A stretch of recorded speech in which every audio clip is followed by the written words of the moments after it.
नमस्कार दोस्तों, मैं डॉक्टर संजय सर वेलकम करते हैं आपका अनअकैडमी यूपीएससी हिंदी चैनल पर। बच्चों, आज आपकी क्लास जो है पृथ्वीराज चौहान से जुड़ी हुई है और आज की क्लास में हम डिस्कस करेंगे चौहान वंश को। और चौहान वंश में मेन फोकस हमारा होगा विग्रहराज चतुर्थ पर और पृथ्वीराज चौहान तृतीय पर। ठीक है, क्योंकि दोनों का योगदान चौहान इतिहास में या उस समय के राजपूत इतिहास में काफ़ी महत्व रखता है, क्योंकि इनके राजनीतिक इतिहास के कारण ही हिंदुस्तान में एक नई सत्ता यानी जिसे आप मुस्लिम राजवंश या इस्लामिक स्टेट कहते हैं उसकी स्थापना हुई। ठीक है, क्योंकि आप ये जानते हैं बच्चों कि मोहम्मद गोरी अगर पृथ्वीराज चौहान को पराजित न करता तो हिंदुस्तान में शायद इस्लामिक सत्ता की स्थापना न होती।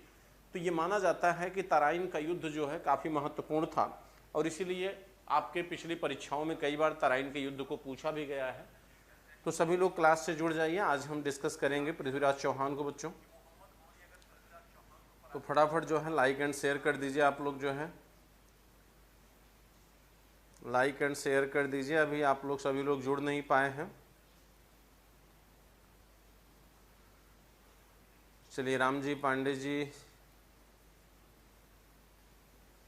ठीक है, सबको हमारी तरफ से बहुत सारा प्यार बच्चों। उनीश जी, चलिए फटाफट सभी लोग जुड़ जाइए।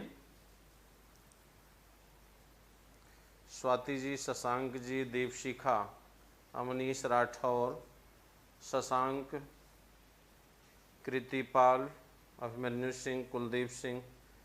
चलिए बच्चों, तो क्लास स्टार्ट करते हैं धीरे धीरे। आप लोग लाइक एंड शेयर करते रहिए ताकि संख्या आपकी बढ़ सके। और एक बार हम फिर से थोड़ा सा एडमिशन प्रोसेस आपको बता देते हैं, सब्सक्रिप्शन कैसे लिया जाता है। तो आपको पता है कि मॉडर्न हिस्ट्री की हमारी क्लास स्टार्ट है, ये 15 जून से क्लास कंटिन्यू है बच्चों, जो 4 से 5 इसकी टाइम रखी गई है। इसमें सब्सक्रिप्शन आपको लेना है, एडमिशन लेना है, तो उसके लिए क्या करना होगा, आपको प्ले स्टोर पे जाकर जो है अनअकैडमी ऐप डाउनलोड करना है। अनअकैडमी ऐप डाउनलोड करने के बाद जो है आपकी जो क्लासेज होंगी वो कैसे चलेंगी, लाइव क्लासेज होंगी बच्चों। ठीक है, उसमें टेस्ट शेड्यूल भी इंक्लूड है, चूंकि मेंस का कोर्स है तो उसमें टेस्ट शेड्यूल जो है वो आंसर राइटिंग का है। ठीक है, डाउट क्लियरिंग सेशन होगा, हर 3 दिन बाद जो है एक आपका डाउट क्लियरिंग सेशन होता है, जिसमें आपके जितने भी आपके डाउट्स हैं उसको क्लियर किया जाता है। इसके लिए आपको क्या करना होगा, सब्सक्रिप्शन लेने के लिए अनअकैडमी लर्निंग ऐप अपने मोबाइल में डाउनलोड करना होगा। डाउनलोड करने के बाद उसको इंस्टॉल करना है बच्चों। इंस्टॉल करने के बाद जो है आपको अनअकैडमी प्लस पे जाना है। ठीक है, अनअकैडमी प्लस पे जाकर आपको यूपीएससी सीएससी अपने कोर्स को सिलेक्ट करना है। आपका कोर्स है यूपीएससी सीएससी यानी सिविल सर्विस एग्जाम। और इसके बाद जो है अगला स्टेप होगा गेट सब्सक्रिप्शन का। गेट सब्सक्रिप्शन पे आप जैसे ही क्लिक करेंगे आपके सामने सब्सक्रिप्शन ओपन हो जाएंगे। ठीक है, जो आपका सब्सक्रिप्शन है इसमें आपको 6 मंथ, 3 मंथ, 1 ईयर, 2 ईयर का सब्सक्रिप्शन है। ज़्यादातर फोकस बच्चे जो है 1 ईयर, 2 ईयर के सब्सक्रिप्शन पर होना चाहिए, क्योंकि यहाँ पर एक प्रॉपर वे में कंप्लीट तैयारी आपकी हो पाती है। ठीक है, तो जो 1 ईयर की फ़ी है वो 44,000 है, 2 ईयर की फ़ी 64,000 है। लेकिन अगर हमारे रेफरल कोड SKY लाइव, ये हमारा रेफरल कोड है, अगर आप बच्चों इसका यूज करते हैं तो आपकी फीस में 10% का डिडक्शन हो जाएगा, यानी 10% का आपको लाभ हो जाएगा। लाइव माने रेफरल कोड यूज करना मत भूलिएगा, SKY लाइव है। ठीक है, और तब आपकी फीस जो है 1000 माने 1 ईयर की 39,600 होगी और 2 ईयर की 57,600 होगी। तो फीस में अगर आपको माने छूट लेना है तो आपको हमारा कोड, रेफरल कोड हमारा है SKY लाइव, इसको यूज करना होगा बच्चों। ठीक है, तो सभी लोग फटाफट जो है सब्सक्रिप्शन ले लीजिए। और फिर एक हमारी एक नई शुरुआत, काफ़ी बच्चे ले चुके हैं। ठीक है, जो लोग नहीं लिए हैं वो किसी भी तरह से लेने की कोशिश करिए। ठीक है, क्योंकि प्री एग्ज़ाम तो आप यहाँ पर पढ़ ही रहे हैं बच्चों, लेकिन जब तक आप मेंस की प्रिपरेशन नहीं करेंगे उसका कोई मतलब नहीं है। ठीक है, ये चीज़ें भूल जाएंगी फिर आपको कुछ दिनों बाद, और फिर मन करेगा कि फिर जो है पढ़ा जाए। ठीक है, चलिए तो क्लास को कंटिन्यू करते हैं। और आज की क्लास में बारिश बहुत तेज़ हो रही है बाहर बच्चों, मौसम बहुत अच्छा है और लाइट ना होने की वजह से गर्मी काफ़ी ज़्यादा है, लेकिन क्लास रखना है। देखते हैं, क्लास कंप्लीट हो जानी चाहिए। चलिए,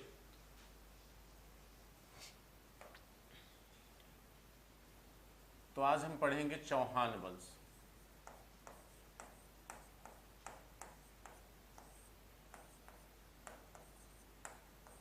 ठीक है, चौहान वंश। ठीक है, चलिए थोड़ा सा चौहान वंश के समय की राजनीतिक स्थिति को देख लेते हैं कि इस समय की राजनीतिक कंडीशन क्या थी चौहानों के समय। देखिए हिंदुस्तान में इस समय और कौन कौन से राजवंश थे उसको भी समझने की कोशिश करिए।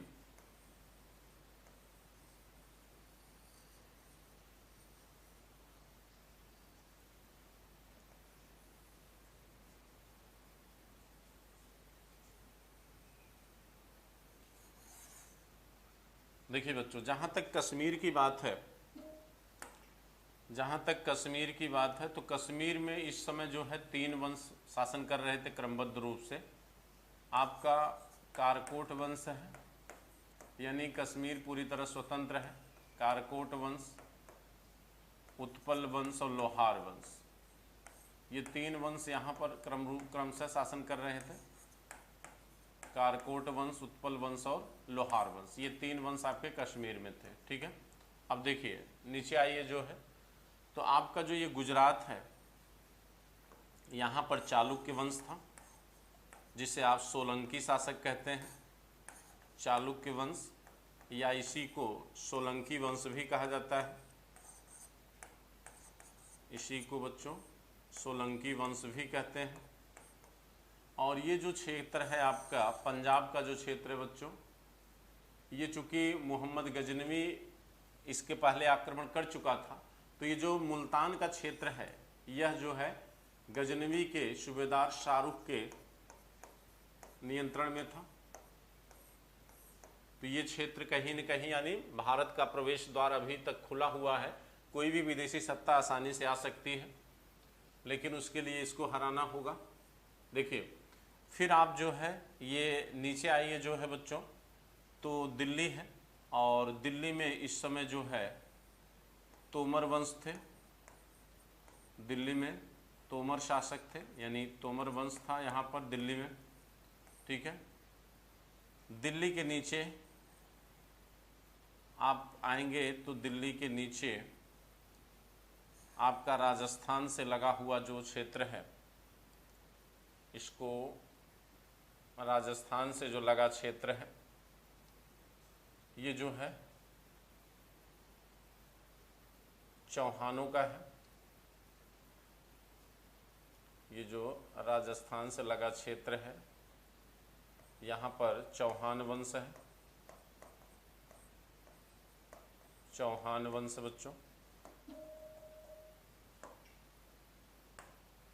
ये आपका ये दिल्ली है, दिल्ली है। ठीक, अब देखिए अब यहाँ नीचे आप आ जाइए, मालवा का क्षेत्र है, यहाँ परमार वंश है। मालवा के क्षेत्र में परमार वंश था। ठीक है, ये एमपी का जो और उत्तर प्रदेश का निचला क्षेत्र जो है, या एमपी का कहिए जो छतरपुर का जो क्षेत्र है, ठीक है, यहाँ पे चंदेल वंश थे, जजाकभुत्य चंदेल वंश, ये चंदेल थे। ठीक है, और ये जो क्षेत्र है, ये पूरा ये क्षेत्र आपका जो है गढ़वाल वंश है। गढ़वाल वंश, गढ़वाल वंश के जो प्रारंभिक राजधानी थी वाराणसी थी। गढ़वालों की प्रारंभिक राजधानी वाराणसी थी, बाद में इनकी राजधानी कन्नौज बन जाती है। ठीक, और इसी गढ़वाल वंश का राजा हुआ करता था जयचंद।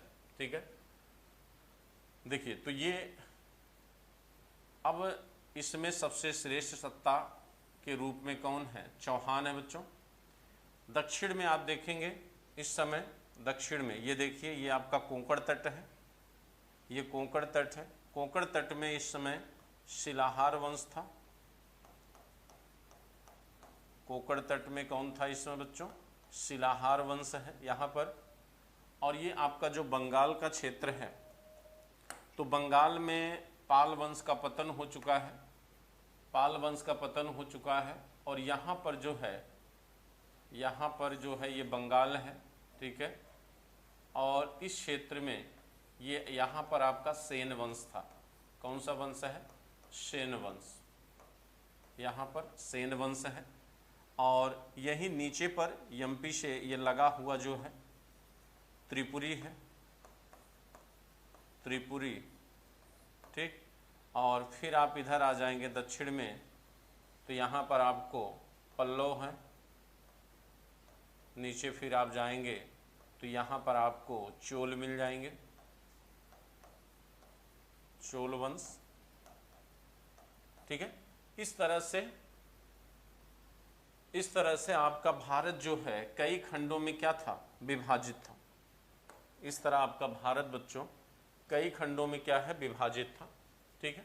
तो जिस वंश को आप पढ़ने चल रहे हैं उस वंश का नाम है चौहान वंश, जो आपका ये है, ये आपके चौहान वंश है, जो पहले सामंत हुआ करते थे किसके, प्रतिहारों के।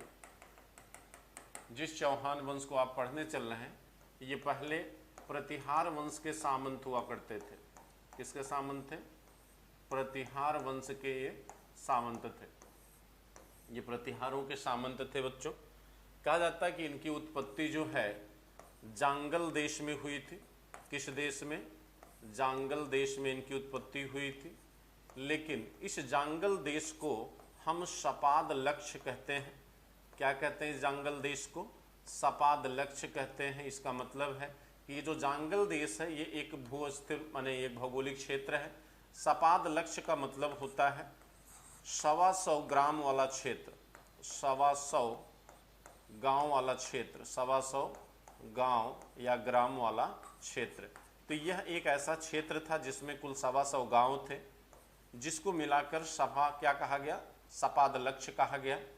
और इसी सपाद लक्ष्य को जांगल देश कहा गया है, ठीक है। कहा जाता है कि इन गांवों के लोग जो है क्षेत्रीय देवी शाकंभरी की पूजा किया करते थे।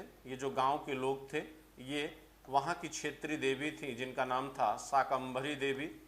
कहा जाता है कि ये शाकंभरी देवी इतना ज़्यादा लोकप्रिय थी बच्चों इस गांवों में कि ये जो चौहान जो यहाँ से एक वंश के रूप में कन्वर्ट हुए, इन्हें हम शाकंभरी के चौहान वंश कहते हैं।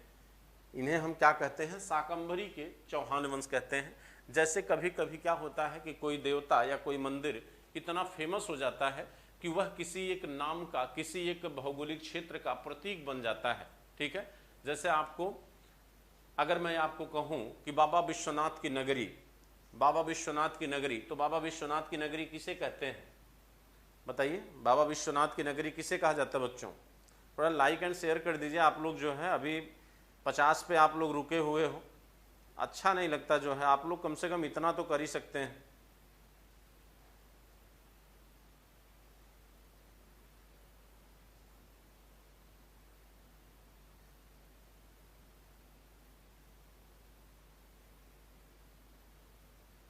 ठीक है बच्चों, लाइक एंड शेयर करते रहिए थोड़ा।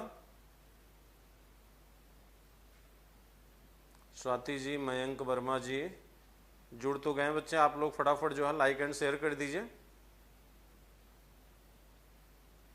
ठीक है। अभी तक जितनी बात हमने किया वो क्लियर है। हाँ चलिए देखिए, तो यहाँ पर 3 नाम उभर कर आते हैं। एक जांगल देश, दूसरा सपाद लक्ष्य, तीसरा 125 गांव वाला क्षेत्र, यानी सॉरी इसी को सपाद लक्ष्य कहा गया, जांगल देश और शाकंभरी के चौहान, ठीक है। तो कहीं हमने बात किया कि मैंने शाकंभरी देवी जो यहाँ की एक क्षेत्रीय देवी थी वो इतना फेमस थी, इतना प्रसिद्ध थी कि उन्हीं के नाम पर चौहानों को शाकंभरी का चौहान कहा गया, ठीक है बच्चों। अब देखिए, जैसे जिस वंश को आप पढ़ने चल रहे हैं उसे चौहान वंश कहा जाता है। ये राजपूत थे, और जहाँ तक आपको पता है कि जो राजपूत अग्निकुल से उत्पन्न बताए गए थे, अग्निकुंड से, उन अग्निकुंड से उत्पन्न राजपूतों में चौहान भी क्या थे, शामिल थे, ठीक है। जैसे अग्निकुंड से 4 राजपूतों की उत्पत्ति बताई जाती है। उन 4 राजपूतों में आपके जो है चालुक्य हैं, प्रतिहार हैं, परमार हैं, चौहान हैं। तो उनमें एक आपके चौहान भी शामिल है। ये मूल रूप से सामंत थे किसके, प्रतिहारों के, और एक लंबा समय जो है इन्होंने सामंत के रूप में व्यतीत किया है। लेकिन कहा जाता है कि वासुदेव एक शासक है जो चौहान वंश का संस्थापक माना जाता है। इस वंश का संस्थापक कौन है बच्चों, वासुदेव। इस वंश का संस्थापक कौन है, वासुदेव। लेकिन सच्चाई ये है कि ये जो है अभी सामंती अवस्था से पूरी तरह उबर नहीं पाए थे, यानी अभी भी ये कहीं न कहीं सामंती अवस्था में बने हुए थे बच्चों। हाँ, अंतर ये था कि इन्होंने एक स्वतंत्र सत्ता का संचालन शुरू कर दिया था और इन्होंने अपने क्षेत्र की एक राजधानी भी घोषित कर दिया था जिसका नाम था अहिछत्रपुर। इन्होंने राजधानी किसको बनाया था? राजधानी बनाया था बच्चों इन्होंने अहिछत्रपुर को। अहिछत्रपुर इनकी क्या थी? राजधानी थी, जिसे बाद में आप देखेंगे कि राजधानी क्या हो जाएगी? बदल जाएगी। जब अजयराज शासक आएगा, यानी चौहान वंश में एक शासक होता है अजयराज, ठीक, जो अजमेर नगर की क्या करेगा? स्थापना करेगा। और अजमेर नगर की स्थापना करने के साथ साथ अजमेर को यह क्या बनाएगा? राजधानी बनाएगा। अजमेर को क्या बनाएगा बच्चों? राजधानी बनाएगा, ठीक है। कहते हैं लेकिन अजमेर को अगर कोई प्रसिद्ध करेगा, अजमेर शहर के नाम को आगे ले जाने में योगदान किसका रहेगा? विग्रहराज चतुर्थ का, ठीक है। विग्रहराज चतुर्थ जो चौहान वंश का सबसे श्रेष्ठ शासक माना जाता है। अगर श्रेष्ठता के रूप में देखा जाए तो विग्रहराज चतुर्थ जो है ये सबसे श्रेष्ठ शासक था, इसलिए क्योंकि सबसे अधिक भूभाग इसी के समय जीता गया। लेकिन अगर प्रसिद्धि के मामले में देखा जाए कि प्रसिद्ध सबसे कौन था, तो प्रसिद्ध जो है पृथ्वीराज चौहान यानी रायपिथौरा था। पृथ्वीराज चौहान सबसे प्रसिद्ध शासक हुआ करता था, ठीक है। पृथ्वीराज तृतीय, जिन्हें रायपिथौरा आप कहते हैं बच्चों, ये सबसे प्रसिद्ध शासक हुआ करते थे। लेकिन अगर योग्यता के आधार पर देखा जाए, यानी उपलब्धियों के आधार पर देखा जाए, तो उपलब्धियां सबसे ज्यादा किसकी थी? विग्रहराज चतुर्थ की थी, ठीक है। तो चलिए इस क्रम में हम आगे बढ़ते हैं और धीरे धीरे हम समझने की कोशिश करते हैं बच्चों। लेकिन आपको पहले मैं बता दूं कि केवल 2 राजाओं का योगदान ही इस तरह का है कि जिनको पढ़ा जाना चाहिए, एक विग्रहराज चतुर्थ और दूसरा पृथ्वीराज चौहान, ठीक है। क्योंकि चौहान वंशावली ये बहुत बड़ी है, बहुत लंबी है बच्चों, लेकिन इसमें 2 राजाओं के योगदान को हम आपको बताने की कोशिश करेंगे जो आपकी परीक्षा के लिए इम्पोर्टेंट भी है और महत्वपूर्ण भी है, ठीक है। उनकी चर्चा की जाएगी, ठीक है। तो चलिए, तो वास्तव में सत्ता का संस्थापक तो कौन था? वासुदेव था। लेकिन वासुदेव जो है केवल अपनी एक केंद्र की स्थापना कर सका, यानी वासुदेव जो है अपने समय स्वतंत्र सत्ता के संचालन का क्या किया? प्रारंभ किया, ठीक है। लेकिन अभी भी प्रतिहारों की सामंती अवस्था से पूरी तरह अपने को स्वतंत्र इसने नहीं किया था, ठीक। अच्छा, दूसरी बात कहा जाता है कि इसके बाद जो शासक बने, जैसे सामंतराज, जैसे चंद्रराज, चंदनराज, जैसे वाकपतिराज, इसके बाद शासक बनते हैं, उनका भी कोई राजनीतिक योगदान नहीं है। देखिए, संस्थापक के तौर पर अगर आप देखें बच्चों, तो संस्थापक कौन है इसका? वासुदेव। वासुदेव संस्थापक है, लेकिन ये भी अभी सामंती अवस्था से वो नहीं है, माने स्वतंत्र नहीं है। इसके बाद सामंतराज शासक बनता है, यह कुछ क्षेत्रों को जीतकर अपने राज्य में शामिल किया। इसके बाद चंदनराज शासक बना, चंदनराज शासक बनता है। चंदनराज के बाद जो है वाकपतिराज शासक बना। वाकपतिराज एक योग्य शासक था, ठीक है। यह जो है चौहान वंश में थोड़ा विस्तार करता है, अपने पड़ोसी राज्यों को जीतने की कोशिश करता है, ठीक है। तो वाकपतिराज का एक योगदान माना जाता है, और योगदान वह अगर है तो कहा जाता है कि इसने चौहानों को इतना मजबूत बना दिया कि ये प्रतिहारों से स्वतंत्र होने की स्थिति में आ गए। यानी वाकपतिराज के योगदान को हम इस तरह से देख सकते हैं, कहा जाता है कि इसने माने चौहान वंश को इतना योग्य बना दिया, प्रतिहारों से स्वतंत्र होने के योग्य बनाए। इस तरह से आप कह सकते हैं कि ये सामंती अवस्था से अपने आप को स्वतंत्र कर सके, इस योग्य बनाया। प्रतिहारों से स्वतंत्र होने योग्य, प्रतिहारों से स्वतंत्र होने योग्य इसने बनाया। इसने कहा जाता है कि इसने स्वतंत्र होने योग्य बनाया, और जो अगला शासक आएगा वह पूरी तरह से अपने को प्रतिहारों से क्या कर लेगा? अलग कर लेगा। वाकपतिराज ने स्वतंत्र उपाधि भी धारण किया, जिसे कहा जाता है महाराज। इसने स्वतंत्र उपाधि धारण किया था और अपने चौहान वंश को इतना मजबूत कर लिया कि ये प्रतिहारों से अपने को पूरी तरह क्या कर सके? अलग कर सके। और साथ साथ इनका जो धार्मिक योगदान कहा जाता है कि धार्मिक योगदान इनका ये था कि इन्होंने जो पुष्कर है, पुष्कर आपके राजस्थान में है, एक धार्मिक केंद्र है पुष्कर बच्चों, वहाँ पे पुष्कर तालाब भी है, और इन्होंने पुष्कर में क्या किया था, एक भव्य शैव मंदिर का निर्माण किया था।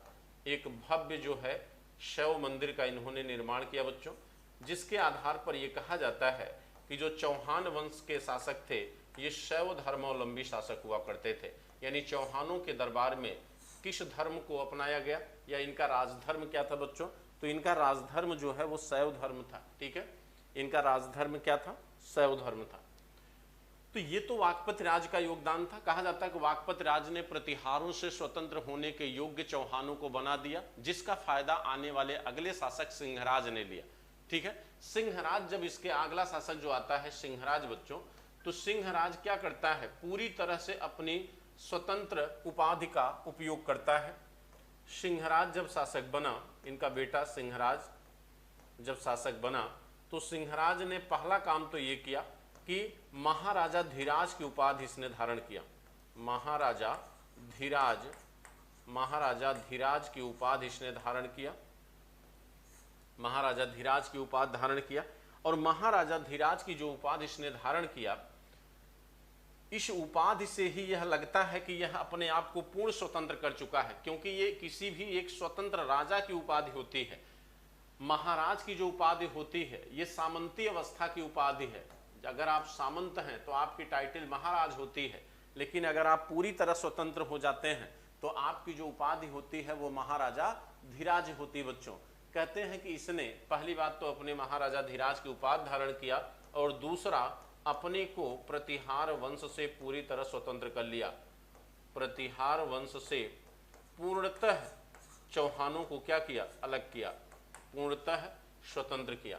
ठीक है, यहाँ से आपके स्वतंत्र वंश की क्या होती है, शुरुआत होती है। और यहाँ से पहली बार चौहान पूरी तरह से प्रतिहारों से क्या हो गए बच्चों, अलग हो गए। यानी सिंहराज का जो योगदान है वो इस बात के लिए है कि इन्होंने प्रतिहारों की सत्ता को पूरी तरह से क्या कर दिया, समाप्त कर दिया, यानी उनको पूरी तरह से नष्ट कर दिया। ठीक है, कहा जाता है कि यह प्रतिहारों को पराजित भी करता है, यहाँ तक कि प्रतिहारों के सामंतों को अपना सामंत बना लिया था। और प्रतिहार शासक अजय राज को यह अपने राज्य में बुलाता है और कहता है कि अपने सामंतों को छुड़ाकर ले जाइए। तो कहीं न कहीं एक श्रेष्ठता का प्रदर्शन इसने प्रतिहारों के विरुद्ध किया, और प्रतिहार उस समय पूरी तरह पतन के कगार पे थे, यानी उनका धीरे धीरे राज्य क्या था, पतन की तरफ जा रहा था, जिसका फायदा जो है इन चौहानों ने क्या किया, उठाया। ठीक, इनके जो अगला शासक है वो है विग्रहराज द्वितीय। अगला जो शासक है बच्चों वो है विग्रहराज द्वितीय। तो विग्रहराज द्वितीय का जो योगदान है वो सिर्फ ये है कि इन्होंने गुजरात के शासक मूलराज को पराजित किया था। देखिए, सिंहराज के बाद जो शासक बनते हैं उनका नाम है बच्चों मूलराज द्वितीय।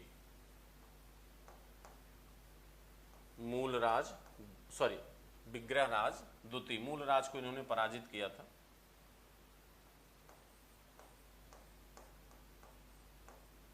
विग्रहराज द्वितीय, ठीक है। इन्होंने, अब देखिए यहां से गुजरात से संघर्ष इनका शुरू होगा।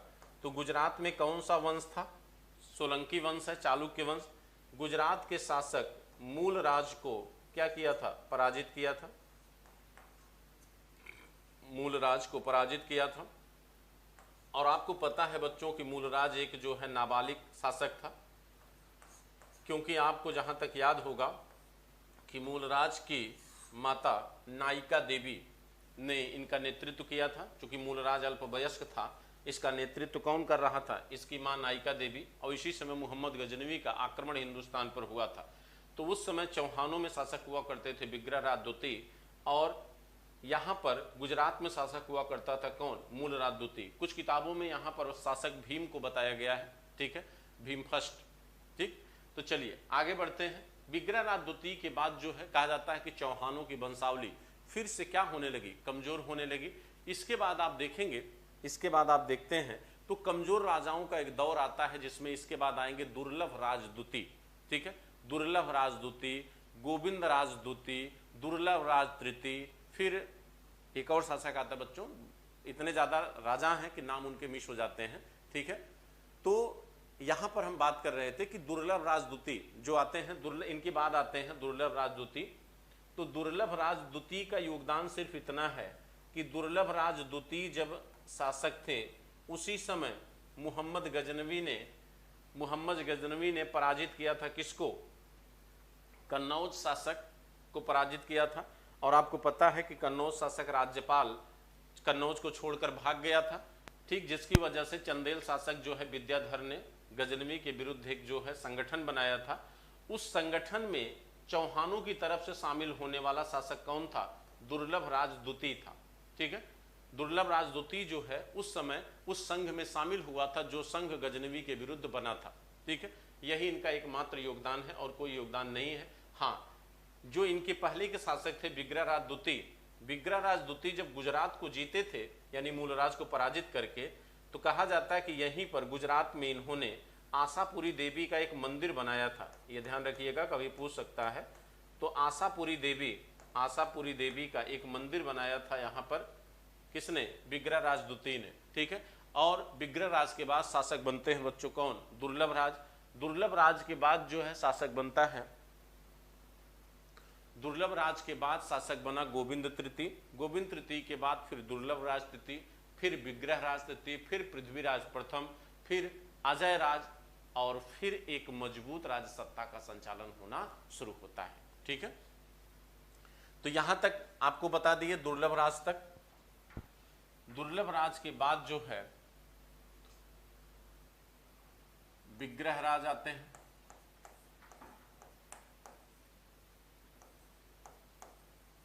विग्रहराज तृतीय आता है। विग्रहराज तृतीय के बाद फिर जो है दुर्लभ राज तृतीय आते हैं। देखिए, तृतीय वाली जो श्रेणी है ये कहीं भी बहुत अपना महत्व तो नहीं दर्शा पाते, लेकिन जो चतुर्थ वाली श्रेणी आएगी जिसमें विग्रहराज चतुर्थ आएगा वह अपने महत्व को दर्शाएगा, वह उसका राजनीतिक महत्व आपको दिखाई देगा बच्चों। ठीक है, इसके बाद विग्रहराज तृतीय, फिर अजय राज आता है। विग्रहराज तृतीय हो गया, दुर्लभ राज तृतीय, फिर अजय राज। अजय राज के योगदान को जरा देखिए। अजय राज ने ही अजमेर नगर की स्थापना किया था। इसने अजमेर नगर की स्थापना किया, अजमेर नगर बनाया और इसे क्या किया? राजधानी बनाया बच्चों, इसे राजधानी बनाता है। ठीक है, इसे राजधानी बनाता है।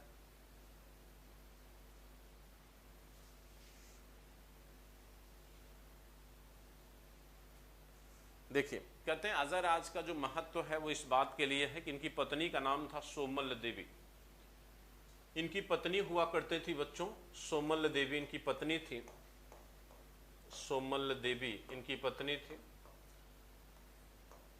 जिनकी मुद्राएं पाई गई हैं। अजय राज का महत्व इस बात के लिए भी है कि इनकी मुद्राएं पाई गई हैं। इनके समय का एक टकसाल मिला है, इनके समय का एक टकसाल मिला है, उस टकसाल में मुद्राएं पाई गई हैं। देखिए, यहाँ पर मुद्राएं महत्वपूर्ण इसलिए हैं क्योंकि ये जो काल है ये अर्थव्यवस्था के कमजोरी का काल है। मुद्रा व्यवस्था पूरी तरह से कमजोर हो चुकी है। तो राजपूत काल में जहां जहां स्वर्ण मुद्राएं पाई गई हैं वो राजा महत्वपूर्ण बन जाते हैं। जैसे पालों में देवपाल, यहाँ पर अजय राज, इसके बाद जो है विग्रहराज चतुर्थ। ठीक, ये ऐसे राजा हैं जिनकी स्वर्ण मुद्राएं पाई गई हैं, तो इनको पूछा भी जाता है, इसलिए आप ध्यान रखिएगा। ठीक है, इसके माने इनके इन चीजों को पूछा गया है इतिहास में, यानी इसको आप जो ध्यान रखिएगा किसकी स्वर्ण मुद्राएं पाई गई हैं। तो अजय राज की भी स्वर्ण मुद्राएं पाई गई हैं, इनकी टकसाल एक पाई गई है। ठीक, इनकी पत्नी का नाम सोमल्ल देवी था। इसके बाद जो शासक बनते हैं उनका नाम है अरणोराज। इनके बाद जो शासक बनते बच्चों उनका नाम है अरणोराज।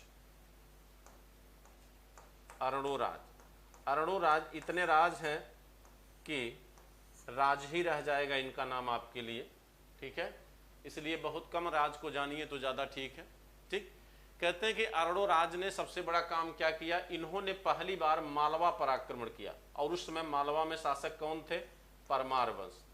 इन्होंने किसको पराजित किया? परमार वंश को पराजित किया। अब देखिए, अब धीरे धीरे ये चौहान जो है अपने पड़ोसी राजपूतों से एक कहीं न कहीं द्वेषपूर्ण नीति को जन्म दे रहे हैं, यानी दुश्मनी को मोल ले रहे हैं धीरे धीरे। और यही दुश्मनी इनके समय पृथ्वीराज जब मोहम्मद गोरी हमला करेगा तो यही दुश्मनी इनके ऊपर क्या पड़ेगी? भारी पड़ेगी बच्चों। तब यह राजपूत जो है किसी भी स्तर पर पृथ्वीराज तृतीय को मदद प्रदान नहीं करेंगे। ठीक है, तो कहते हैं कि अरुणराज जब शासक बना तो ये मालवा के राजा परमार वंश मालवा में परमार वंश को क्या करता है, पराजित करता है। और यहाँ के शासक उस समय हुआ करते थे नरवर्मा। यहाँ के शासक उस समय कौन थे, नरवर्मा, जिनको ये क्या करता है, पराजित कर देता है अरुणराज। ठीक, और पराजित करने के बाद अरुणराज का जो दूसरा योगदान है वो है पुष्कर में बाराह मंदिर का निर्माण करना। कहते हैं अरुणराज ने ही पुष्कर, जो राजस्थान में है बच्चों, पुष्कर में इन्होंने क्या किया था, पुष्कर में इन्होंने बाराह मंदिर जो विष्णु भगवान का है, क्योंकि बाराह अवतार किसका है, भगवान विष्णु का है, बाराह मंदिर का इन्होंने क्या किया था, निर्माण किया। और यह बाराह मंदिर आपको जहाँ तक याद है कि जहांगीर ने इसे क्या किया था, नष्ट कर दिया था, तोड़ दिया था। ठीक, हालांकि जहांगीर कट्टर इस्लामिक व्यक्ति नहीं था, हिंदू धर्म का विरोधी नहीं था, लेकिन राजनीतिक कारणों से इसे उसने तोड़ा था बाराह मंदिर को, जिस बाराह मंदिर का निर्माण अरुणराज के द्वारा किया गया था। ठीक है, अरुणराज के बाद अब चौहान वंश में एक योग्य राजाओं की विरासत धीरे धीरे क्या होगी, पनपना शुरू करेगी। कहा जाता है कि अरुणराज के बाद जो सत्ता में आया उसका नाम था विग्रहराज चतुर्थ, जो पूरे चौहान वंश का सबसे योग्य राजा माना जाता है, पूरे चौहान वंश का सबसे योग्य राजा माना जाता है बच्चों। न केवल राजनीतिक रूप से एक श्रेष्ठ शासक था विग्रहराज चतुर्थ, बल्कि संस्कृति और कला का एक महान संरक्षक भी था, साथ साथ एक विद्वान व्यक्ति भी था। कहा जाता है कि इसे कवि बांधो कहा जाता है बच्चों, इसे क्या कहते हैं, कवि बांधो कहते हैं। ठीक है, यह इसी के दरबार में सोमदेव, जो ललित विग्रह राज का नाटक का निर्माण करता है, सोमदेव इसी के दरबार में रहा करता था। ठीक है, तो चलिए हम देखते हैं कि विग्रहराज चतुर्थ जो आपका सबसे महत्वपूर्ण वंश है, विग्रहराज के बारे में ही हम बात करेंगे अब। चलिए सभी लोग तैयार हो जाइए और एक बार लाइक एंड शेयर कर दीजिए, कम से कम संख्या तो बढ़ जाए बच्चों। गर्मी इतनी है, लाइट नहीं है, फिर भी पढ़ा रहा हूं आप लोगों को। ठीक है, चलिए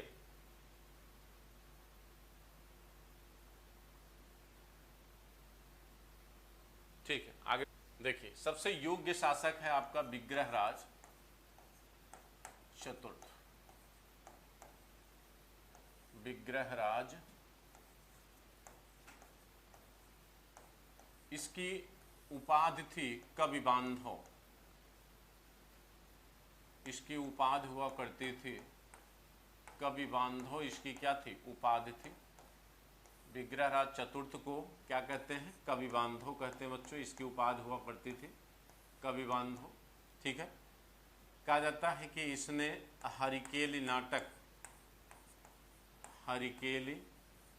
की रचना की थी, हरिकेली नाटक की रचना की थी। और अजमेर में सरस्वती मंदिर, सरस्वती शिक्षा मंदिर की स्थापना किया था इसने, सरस्वती शिक्षा मंदिर की स्थापना किया था, जिसकी सीढ़ियों पर यह हरिकेली नाटक जो है क्या था, अंकित था। यह उसी की सीढ़ियों पर, यानी इस विद्यालय की सीढ़ियों पर यह हरिकेली नाटक क्या था, लिखा गया था, सीढ़ियों पर यह अंकित था। लेकिन अगर आपसे कहा जाए कि जो नाटक इसने लिखा था, यानी विग्रहराज चतुर्थ ने जो नाटक लिखा बच्चों, यह नाटक जो है महान कवि भारवी की रचना कीर्तार्जुनियम पर आधारित थी। महान कवि भारवी की रचना कीर्तार्जुनियम पर क्या थी, आधारित थी। इसी पर आधारित था यह हरिकेली नाटक, जिसकी रचना विग्रहराज चतुर्थ ने किया था। और आपको पता होगा कि इस सरस्वती मंदिर को तोड़कर कुतुबुद्दीन ऐबक, जो गुलाम वंश का संस्थापक था, उस ऐबक ने यहाँ पर 2.5 दिन का झोपड़ा नामक एक क्या बना दिया, मस्जिद बना दिया। 2.5 दिन का झोपड़ा नामक क्या बना दिया, मस्जिद बना दिया। ठीक है, तो वह मस्जिद इसी को तोड़कर बनाई गई थी। और आपको मैं बार बार बताया हूं कि इसी को जो है, माने हिंदू मंदिरों को या हिंदू जो निर्माण प्रक्रिया जो हिंदू निर्माण स्थल थे उनको तोड़कर ही इन माने मुसलमानों ने क्या किया है, अपने मस्जिदों मकबरों का निर्माण किया है। उसके कई कारण थे, एक तो ये आर्थिक अभाव था, ठीक है, इस वजह से इन्होंने तोड़ा, धार्मिक कट्टरता भी इस वजह से भी इन्होंने तोड़ा। तो कई कारण थे जिसकी वजह से इन्होंने भारतीय धार्मिक केंद्रों को नुकसान पहुंचाने का प्रयास किया, ठीक है।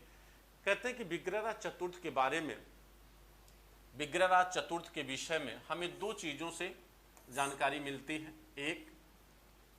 एक जो है इनका अभिलेख है जिसका नाम है शिवालिक का अभिलेख। एक तो इनका अभिलेख है शिवालिक का अभिलेख जिससे हमें विग्रहराज चतुर्थ के बारे में जानकारी मिलती है। और दूसरा सोमदेव, सोमदेव जो इनके दरबार में रहा करता था, सोमदेव इन्हीं के दरबार में रहा करता था बच्चों। और सोमदेव की किताब का नाम है ललित विग्रहराज, जो बहुत ही महत्वपूर्ण एक नाटक है। इनकी किताब का नाम क्या है, ललित विग्रहराज, जो एक बहुत ही इम्पोर्टेंट किताब है। इस किताब से ललित विग्रहराज, तो विग्रहराज चतुर्थ के बारे में हमें दो आधारों से पता चलता है। एक, सोमदेव द्वारा लिखा गया ललित विग्रहराज, क्योंकि सोमदेव इन्हीं के दरबार में रहा करता था। और इनका एक अभिलेख मिला है जिसको नाम है शिवालिक अभिलेख। इस अभिलेख से हमें जानकारी प्राप्त होती है। कहा जाता है कि जो कविबांधव उपाधि थी, ये जो कविबांधव उपाधि है बच्चों, ये सोमदेव के द्वारा ही दी गई थी। किसको, चतुर्थ विग्रहराज को। और इसके साथ साथ एक उपाधि और थी जो इसका नाम है विशल देव। विग्रहराज चतुर्थ को विशल देव भी कहा गया है, ठीक है। तो चलिए देखते हैं। कहा जाता है कि विग्रहराज चतुर्थ के समय ही, विग्रहराज चतुर्थ के समय ही बच्चों चौहानों का जो है चरमोत्कर्ष दिखाई देता है। और इसी समय जो है भारतीय भूभाग की विजय चौहान वंश के द्वारा प्रारंभ की गई। कहा जाता है कि सबसे पहले इसी समय विग्रहराज चतुर्थ ने दिल्ली क्षेत्र को जीता, जिसे उस समय ढिल्लिका कहा जाता है। दिल्ली को हम योगिनीपुर भी कहते हैं, ठीक। उस समय यहाँ पर राजा था जिसका नाम था तंवर।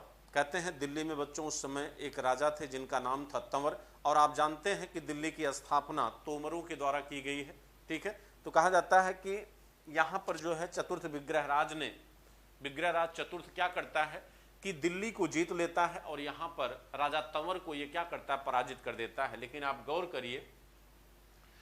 करिए बच्चों, तो दिल्ली को जीत तो लेता है। देखिए कहते हैं कि इस दिल्ली को, ये जो दिल्ली है ये है दिल्ली, इस दिल्ली को जीत लेता है कौन, विग्रहराज चतुर्थ। और यहाँ पे राजा है कौन, राजा तंवर यहाँ के राजा थे उस समय।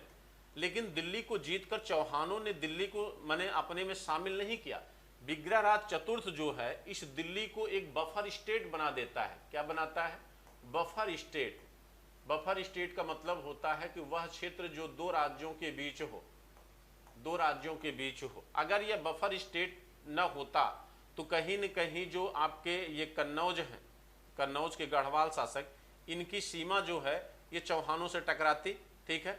और गढ़वाल शासक हमेशा दिल्ली को चाह रहे थे, ठीक है। दिल्ली को लेकर ही गढ़वालों और चौहानों के बीच हमेशा संघर्ष बना रहा, एक प्रतिस्पर्धा बनी रही, ठीक है। तो कहीं न कहीं एक बफर स्टेट के रूप में चौहानों ने दिल्ली का उपयोग किया, किसके किसके बीच, गढ़वाल वंश के बीच और अपने बीच, ठीक। तो दिल्ली को विग्रहराज चतुर्थ जीतता भले है बच्चों, लेकिन पूरी तरह से अपने अधीन नहीं किया।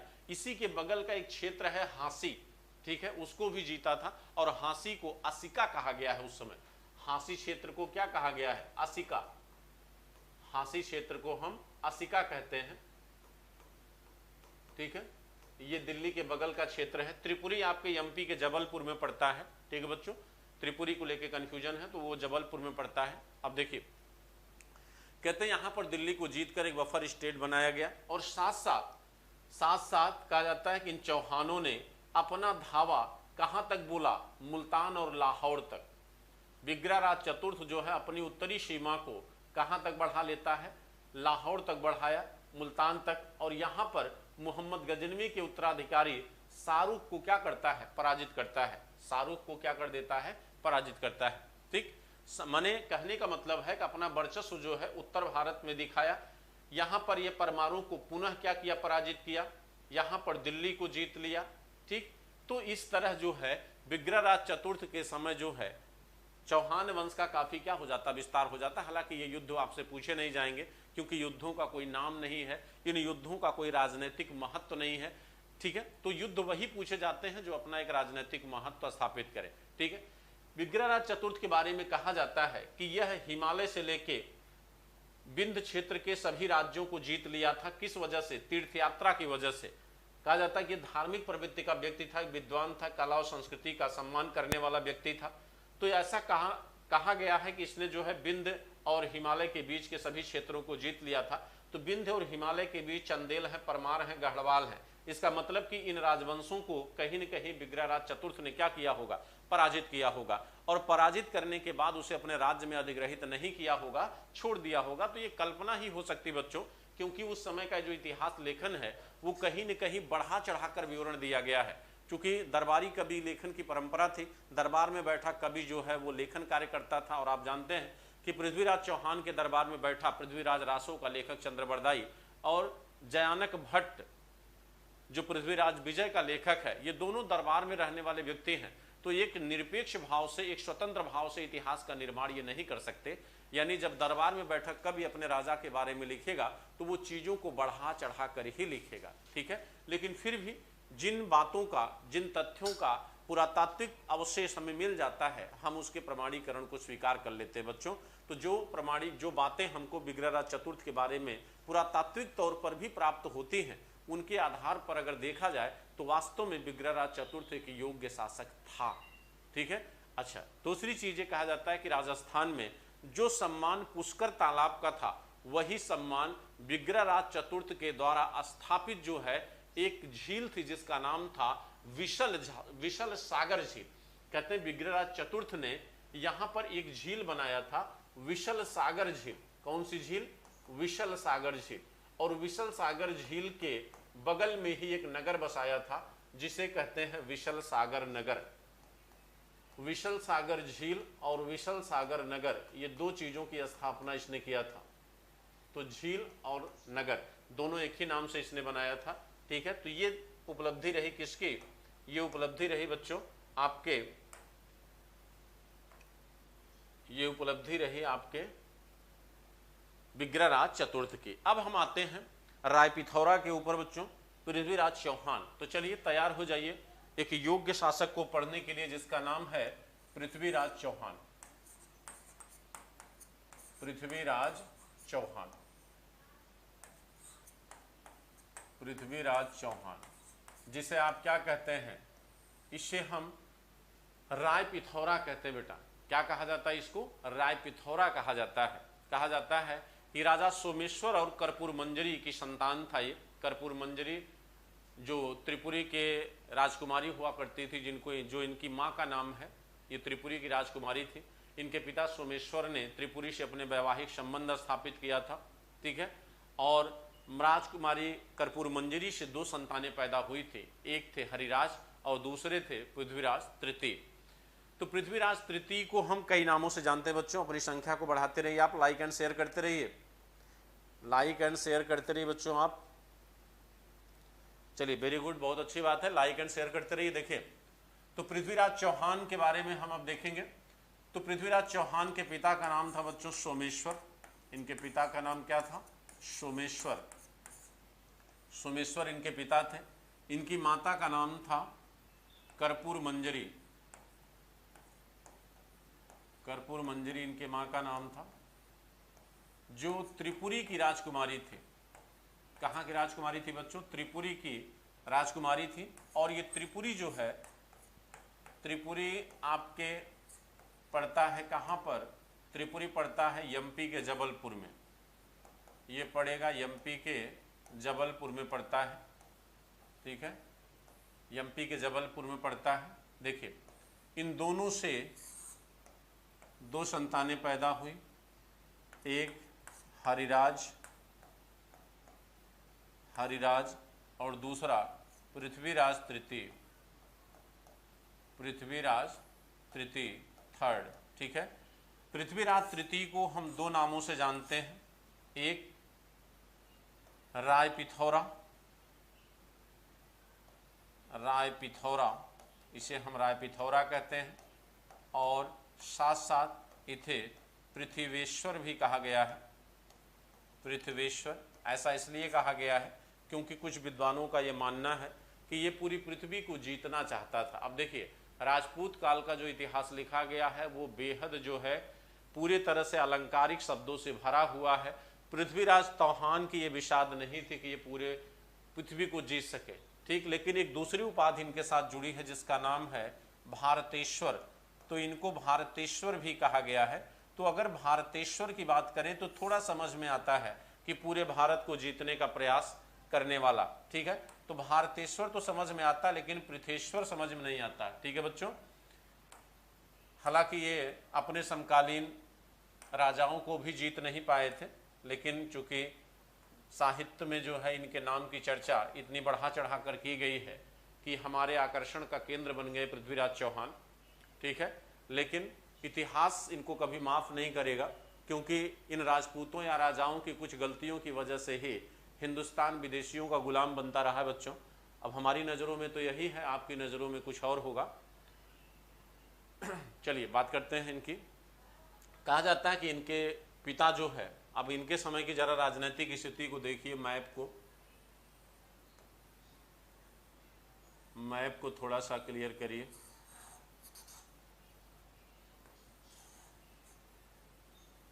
ये देखिए, कहते हैं कि यहां पर इस समय शासक कौन है बच्चों?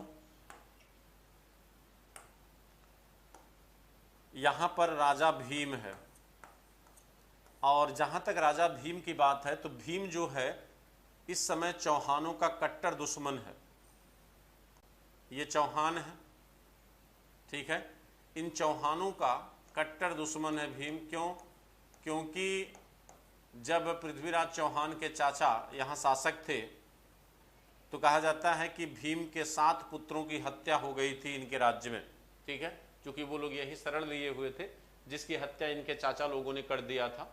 तो एक पुश्तैनी दुश्मनी चालुक्य वंश से बनी हुई थी, क्योंकि इस समय गुजरात में चालुक्य वंश थे। अच्छा, दूसरा देखिए, यहाँ पर आप देखेंगे जो जजाक भुत्ति है यानी बुंदेलखंड का जो क्षेत्र है, यानी चंदेलों का जो क्षेत्र है, तो चंदेल में इस समय यहाँ पर राजा है परमर्दिन देव। चंदेल राजा कौन है? परमर्दिन देव। चंदेल राजा इस समय कौन है बच्चों? परमर्दिन देव, ठीक है। इसके बाद ये जो क्षेत्र है ये आपका है गढ़वाल वंश। गढ़वाल वंश, गढ़वाल वंश में शासक इस समय है जयचंद। गढ़वाल वंश में शासक इस समय कौन है? जयचंद है, ठीक है। अब देखिए, कहते हैं कि जो गढ़वाल वंश है, गढ़वाल वंश और चौहान वंश के बीच दिल्ली को लेकर संघर्ष होता रहा। दिल्ली पर हमेशा जो है गढ़वालों की नज़र गड़ी थी और जयचंद जो है दिल्ली पर अधिकार चाहता था, ठीक। रही बात राजा परमर्दिन देव की, परमर्दिन देव को पृथ्वीराज चौहान ने 1182 में क्या किया? पराजित कर दिया। और जब पृथ्वीराज चौहान 1182 में परमर्दिन देव पर हमला किया तो उस समय पृथ्वीराज चौहान के दूसरे दुश्मन गढ़वाल राजा जयचंद ने अपने 2 सरदारों, जिनका नाम था आल्हा और उदल, जो एक बेहतर तलवारबाज थे, आल्हा और उदल, इन दोनों को लेकर मदद करता है किसकी? परमर्दिन देव की। लेकिन पृथ्वीराज चौहान एक योग्य शासक था, एक बेहतर तलवारबाज होने के साथ साथ धनुर्विद्या के लिए फेमस था ये। और जहाँ तक बात, अगर हम पृथ्वीराज चौहान के कवि, इनके कवि का नाम क्या था बच्चों? पृथ्वीराज रासो, जिन्होंने लिखा था, क्या नाम था? इतना फेमस नाम है, अब देखिए मुंह दिमाग से उतर गया। चंद्रबरदाई। तो चंद्रबरदाई साहब ने जो बात किया है, चंद्रबरदाई साहब ने इनको एक योग्य धनुर्धर कहा है। केवल योग्य धनुर्धर ही नहीं, इतना ज्यादा योग्य इनको बता दिए हैं कि कहें ये शब्दवेदी बाण चलाया करते थे। कौन सा बाण चलाते थे? शब्दवेदी बाण चलाते थे बच्चों। तो अपने मालिक की तारीफ जो है इस काल के कवियों ने कुछ इतना अधिक कर दिया है कि जो अविश्वसनीय टाइप का लगता है, ठीक है। और आपको देखिएगा कि जब इस पृथ्वीराज चौहान को गोरी कैद करेगा अपने तहखाने में, तब पृथ्वीराज चौहान के बारे में उनके कवि चंद्रबरदाई इस तरह का लेखन कार्य करेंगे कि वहां भी अपने राजा को बचाने का प्रयास करेंगे। समझ रहे नहीं? उसमें किस तरह से एक पोयम है, 4 बांस 24 गज अंगुल अष्ट प्रमाण, एक माने इस तरह से एक पोयम है बच्चों कि उसमें सुल्तान जो है गोरी सिंहासन पर बैठा हुआ है और ये कहते हैं कि मत चूको चौहान, यानी तहखाने से ये शब्दवेदी बाण मारते हैं और गोरी की मृत्यु हो जाती है। तो एक अलंकारिक बात की गई है, लेकिन हाँ ये सच है कि ये धनुर्विद्या के ज्ञाता थे, बेहद अच्छा चलाते थे धनुष, लेकिन साथ साथ तलवारबाज भी था। और कहते हैं कि जब यहाँ पर परमर्दिन देव से युद्ध होता है चौहान का, तो परमर्दिन देव को ये क्या करता है, पराजित कर देता है। परमर्दिन देव के किले कलिंजर, परमर्दिन देव के किले कलिंजर को यह घेर लेता है, ठीक। उस समय परमर्दिन देव की राजधानी हुआ करती थी महोबा, और कहा जाता है कि यहाँ पर परमर्दिन देव को समर्पण करने के लिए क्या करता है, मजबूर कर देता है। लेकिन दुर्भाग्य ये है बच्चों कि अगर हम इस बात को मान लें, अगर हम इस बात को मान लें कि इन्होंने परमर्दिन देव को बुरी तरह पराजित किया, लेकिन परमर्दिन देव की एक उपाधि है, परमर्दिन देव की उपाधि है दक्षिणापथपति। परमर्दिन देव जो चंदेल राजा थे उनको दक्षिणापथपति भी कहा गया है। तो दक्षिणापथपति का मतलब है कि दक्षिणी क्षेत्रों पर अधिकार करने वाला। तो ऐसा कहा जाता है कि पृथ्वीराज चौहान इनको बंदी बना के फिर बाद में मुक्त कर दिया होगा, जिसका लाभ उठाकर ये बाद में उन क्षेत्रों को, यानी कलिंजर का जो क्षेत्र जो चौहान के अधीन चला गया था, उसको पुनः ये क्या कर लिए होंगे, प्राप्त कर लिए होंगे। हाँ ये सच है, लेकिन साथ साथ ये भी सच है कि आल्हा और उदल यहीं पर मारे जाते हैं बच्चों। 2 योग्य थे दोनों, आल्हा और उदल, और इनके लोकगीत को आप सुने भी होंगे, इनके ऊपर बहुत सारे लोकगीत बने हुए हैं, ठीक है। इंद्रल हरण एक बिरहा है जो आपके महान लोक गायक रामदेव का एक बिरहा है बच्चों, उसको सुनिए, बहुत अच्छा बिरहा है, जिसमें आल्हा और उदल ये दोनों भाई हैं। उदल छोटा भाई है, आल्हा के बेटे का नाम इंदल था, ठीक है। इस इंदल को उदल मेला देखने ले जाते हैं, जहां पर एक जादूगरनी पन्ना थी जो इसको कैद कर लेती है, ठीक। और उसके बाद जो है उदल पर आल्हा जो है क्या करते हैं, प्रहार करते हैं, नुकसान पहुंचाते हैं। तो इनकी पत्नी आल्हा ने उस समय इनको सजेशन दिया था, आल्हा को इनकी पत्नी ने, कि हम और आप रहेंगे तो संतानें फिर होंगी, लेकिन भाई का होना बेहद जरूरी है, ठीक है। तो यहाँ पर अविश्वास मत करिए, यानी आल्हा को संदेश देती है इनकी पत्नी। तो छोड़िए वो सब कहानी है बच्चों, यहाँ पर आपको ये पता है कि पृथ्वीराज चौहान दोनों को पराजित करता है और इन दोनों को लाने का श्रेय जयचंद को जाता है, ठीक। तो इस तरह पृथ्वीराज चौहान जो है आपने इससे भी दुश्मनी कर लिए, किससे, परमर्दिन देव से, चंदेलों से दुश्मनी कर लिए। और उधर गुजरात के सोलंकी शासक भीम को भी इन्होंने क्या किया, पराजित किया पृथ्वीराज चौहान ने। तो तटवर्ती क्षेत्र भीम से, देखिए वहां पर सिचुएशन ये थी बच्चों, इसको देखिए थोड़ा सा समझिए।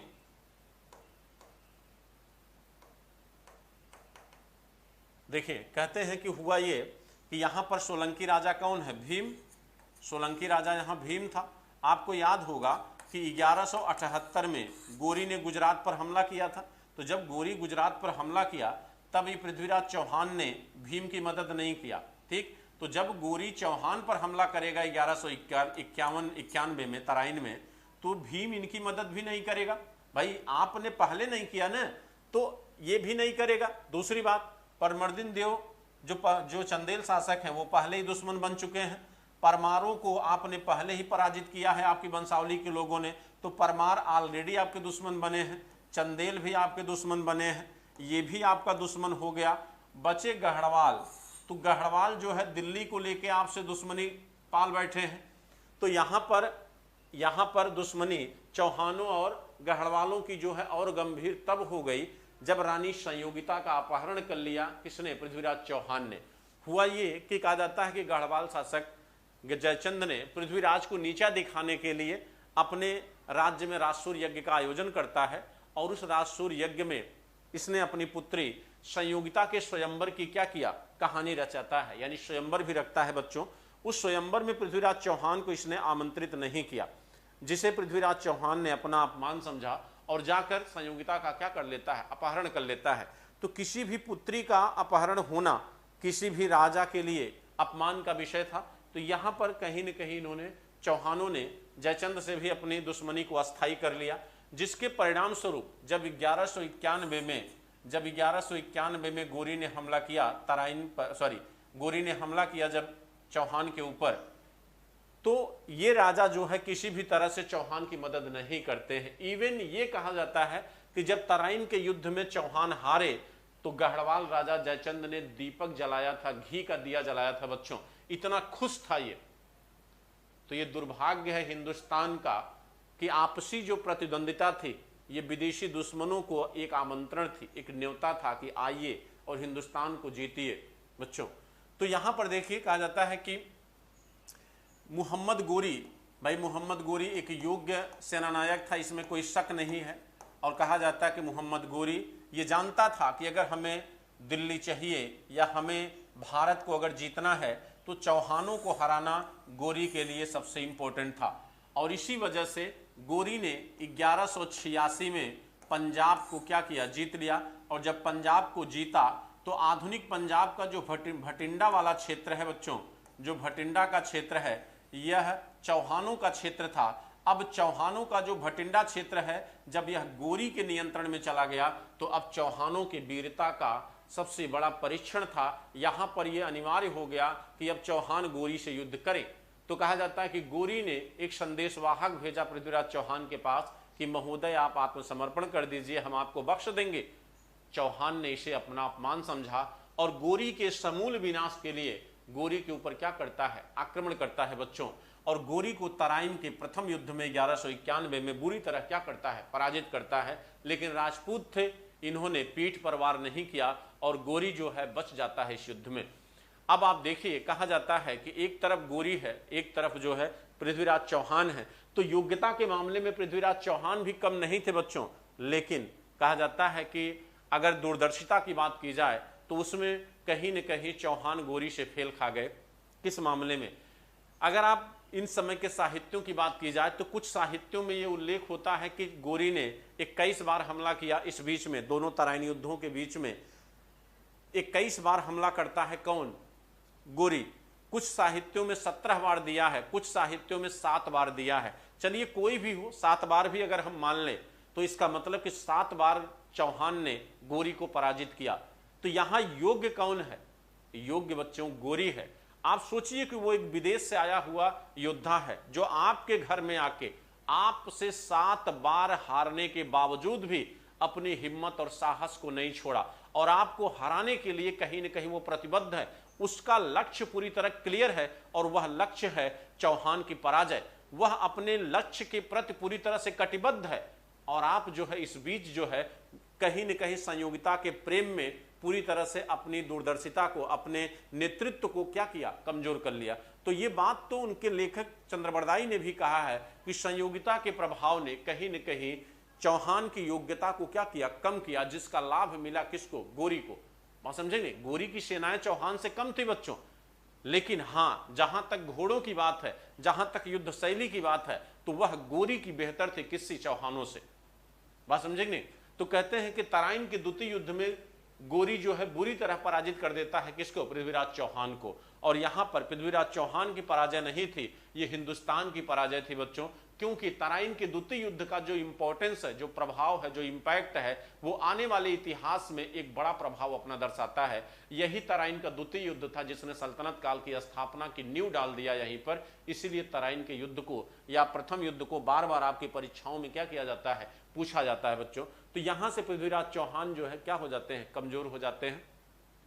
ये तो इनकी राजनीतिक उपलब्धियों की बात हमने किया। हाँ, पृथ्वीराज चौहान जो है कला के संरक्षक भी थे। इन्हीं के दरबार में आपके जयानक भट्ट रहा करते थे जिन्होंने पृथ्वीराज विजय नामक ग्रंथ की रचना किया था। और हिंदी के प्रथम महाकाव्य के निर्माणकर्ता चंद्रबरदाई जिन्होंने पृथ्वीराज रासो की रचना किया, उन्होंने भी इस ग्रंथ के निर्माण इन्हीं के दरबार में थे। इसके साथ साथ विश्वरूप और विद्यापति गौड़ ये 2 अन्य लेखक थे जो पृथ्वीराज चौहान के ही दरबार में रहा करते थे। टाइम ओवर हो गया बच्चों, तो आपकी चूंकि अगली क्लास भी है। हाँ, जहां तक बात पृथ्वीराज चौहान के मरने की है उसके बारे में हसन निजामी और मिनहाजुद्दीन सिराज अलग अलग तथ्यों को प्रस्तुत किए हैं। और कुछ माने कहा जाता है कि सरस्वती नदी के किनारे गोरी ने इनको कैद कर लिया था और सिराज का कहना है कि इनकी हत्या कर दी गई। तो जब ये आप मेडिवल हिस्ट्री पढ़ेंगे तो वहाँ पर चूंकि ये स्टेटमेंट फिर आएगा, तो वहाँ पर अकॉर्डिंग टू मिनहाजुस सिराज और आपके हसन निजामी के अनुसार वहाँ पर डिस्कस करेंगे कि क्या हुआ, कि पृथ्वीराज मारे गए थे कि कैद खाने में बंद थे, कि जहाँ से शब्दवेदी वाण इन्होंने चलाया और गोरी की मौत हो गई। तो कितना सच है कितना झूठ है बच्चों, तो ये पृथ्वीराज चौहान के बारे में आज हमने डिस्कस किया है और मुझे उम्मीद है कि आप लोगों को काम भर का पर्याप्त बता दिया हूँ मैं। ठीक है, तो चलिए बच्चों, सभी लोग जो है फिर मिलते हैं अगली क्लास में। और सब्सक्रिप्शन आप लोग ले लीजिए फटाफट, जो है सब्सक्रिप्शन बच्चों ले लीजिए, क्योंकि सब्सक्रिप्शन जब तक नहीं लेंगे आपकी मेंस की तैयारी नहीं हो सकती है। तो ये हमारा रेफरल कोड है जिसको यूज करना मत भूलिए। क्लास आपकी स्टार्ट हो चुकी है, 15 जून से मेंस की मॉडर्न हिस्ट्री की क्लास स्टार्ट है, 4 से 5 उसकी टाइमिंग है। तो फटाफट आप लोग सब्सक्रिप्शन ले लीजिए। सब्सक्रिप्शन लेने का तरीका आपको बताया जा चुका है कि किस तरह से सब्सक्रिप्शन आपको लेना है। ठीक है, सब्सक्रिप्शन लेने के लिए आपको जो है ये 1 ईयर 2 ईयर का सब्सक्रिप्शन दिया गया है। 1 ईयर की 44 और 2 ईयर की 64, लेकिन आप हमारा रेफरल कोड अगर यूज करेंगे तो आपकी फीस जो है कम होकर 39,600 और 57,600 हो जाएगी। ठीक, तो ये आप जो है जरूर से जरूर जो है सब्सक्रिप्शन लीजिए, क्योंकि वहाँ पर आपकी जो तैयारी है वो एक प्रॉपर वे में काम करेगी। वहाँ पर आपको हमसे डायरेक्ट जुड़ने का अवसर मिलेगा। ठीक है बच्चों, तो मेंस पर एक अच्छे तरीके से काम किया जा सकता है। और साथ साथ आप जो है चैनल को सब्सक्राइब जरूर करें बेल आइकन के साथ, और अपने जो है लाइक एंड शेयर करते रहिए। चलिए सभी लोग जो है, सबको हमारी तरफ से बहुत सारा प्यार बच्चों। अंकित जी, रोहित जी, आप लोग जुड़िए कम से कम जो है बच्चों। ठीक है, चलिए ठीक है, थैंक यू, गुड नाइट।